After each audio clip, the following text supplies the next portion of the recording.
Patrick at Pals. Well, we've got windows in the TR6. We've got the interior completely completed, all done.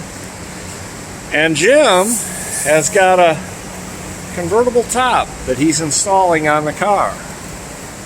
Now folks, when this car came to us, it didn't have a convertible top on it. Consequently, we're missing several of the parts that you need for a convertible top. Jim's making it work. He's going through whatever parts he doesn't have, he's able to order, or in some cases make. Jim, what are you doing right now? The tops on these on the sides are held on with Velcro. So what I had to do, there's a Velcro strip that's got vinyl on each side of it, and I had to clean up the frame and glue it on and put it on this side and wrap it around here. So I've already done it the other side, but I had to glue it and wrap it around and glue it on real good. And then, now folks, this is a 1974, and it's got Velcro in 1974.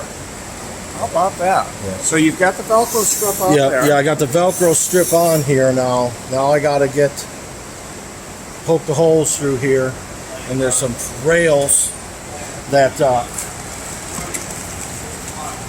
go on here that are adjustable. They hold the seal that the glass goes up against. I gotcha. Now I noticed something. If we look out in the parking lot, you can see a convertible top laying on top of that 1968 Corvette. It's out in the sun. What does that do for a top when you put it out in the sun, Well, Jim? this top, I don't know how long it's been laying around, quite a few years, so it's probably shrank a bit, plus it's vinyl, so laying it out in the sun, it's going to let it get nice and warm and soft and make it much easier and more pliable to put on this vehicle. Folks, if you've got a 74 TR6 with a convertible top, and most are, bring it to Pals. See you soon.